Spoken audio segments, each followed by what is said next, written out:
Oi pessoal, tudo bem? Bom, vamos continuar falando um pouquinho sobre barroco?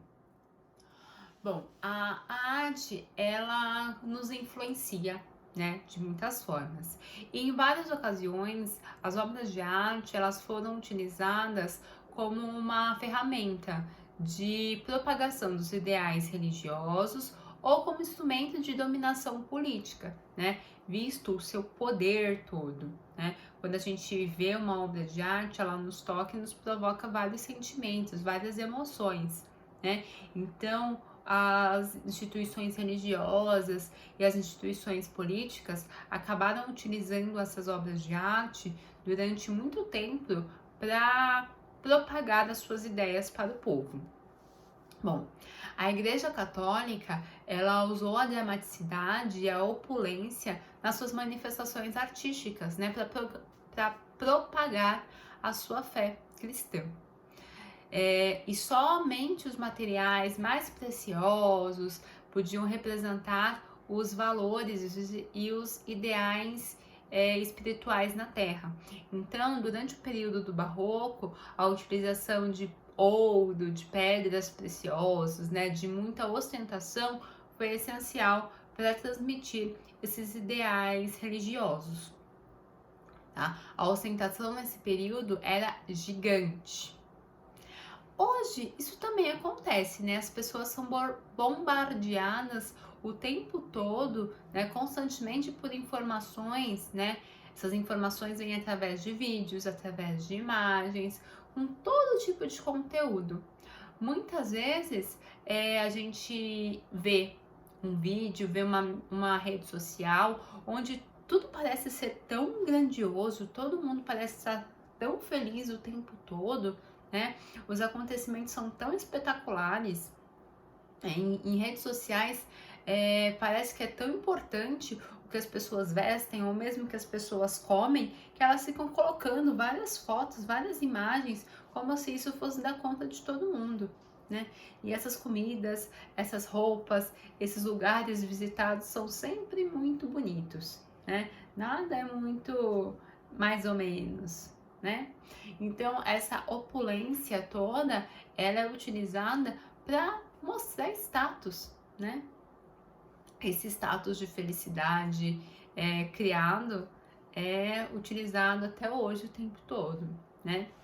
Mas a Igreja Católica utilizou isso durante o período denominado Barroco, né? Para atrair novamente os seus fiéis, né? A opulência se espalha por toda a Europa. A gente tem essa manifestação muito grandiosa e que depois vai se espalhando para o resto do mundo por conta das grandes navegações, né? Em 1500 a gente tem toda a descoberta, né, da América. Então, os países, né, as localidades que foram colônias dos países europeus acabam também entrando nessa festa barroca. Tudo bem? Ao chegar aqui na América, os europeus, eles encontram civilizações muito avançadas.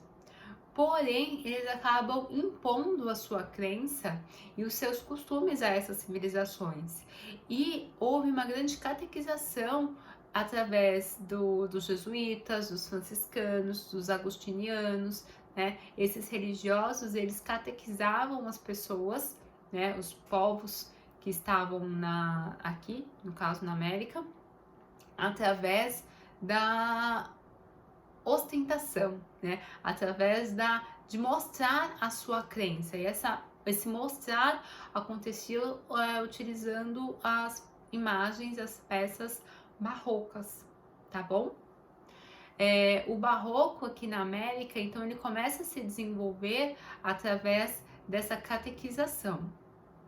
Entretanto, ele tem muita influência local, né?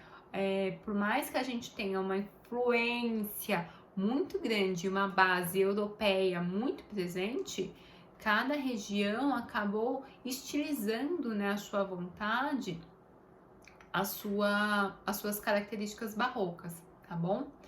Inclusive, a gente tem aqui no Brasil influências até chinesas, né? Visto que Macau, que fica na China, foi colônia de Portugal do século XVI até o século XX, tá? Então, misturou tudo para servir ao propósito religioso, tá? A gente diz que aqui na América a gente tem o barroco tardio. Por que o barroco tardio? Porque até as informações saírem da Europa e chegarem aqui na América demorava-se um tempo, né? Era de navio. Então, o barroco já estava acabando lá na Europa quando ele estava iniciando aqui no Brasil, né? No Brasil não, né? Na América toda, tá bom? Mas a gente foca aqui. Bom, a gente tem então o barroco com características de opulência, né? Muitos adornos, muita dramaticidade, exageros de formas com cunho religioso. Entretanto, isso chamava tanto a atenção, mas tanta atenção, que esse barroco acabou adentrando a casa das pessoas, né?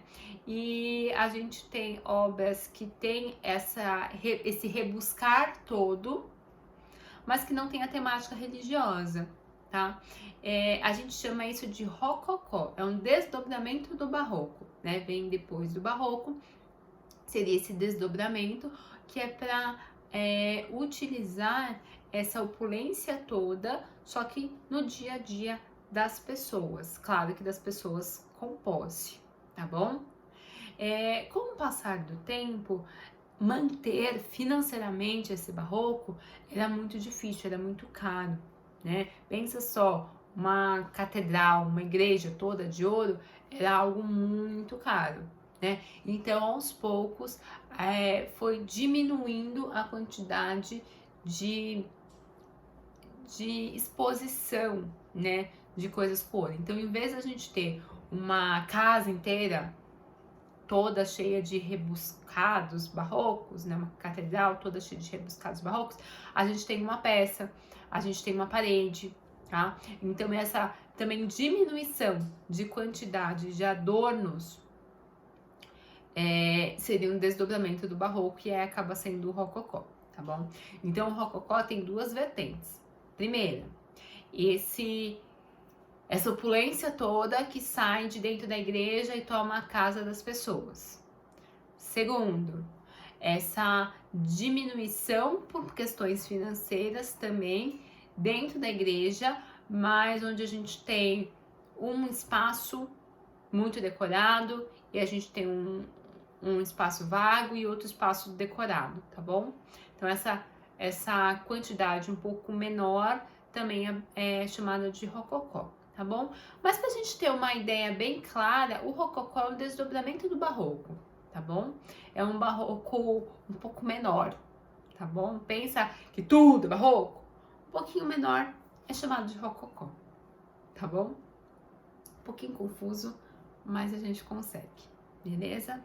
Espero que vocês tenham gostado da aula de hoje e até a próxima. Tchau!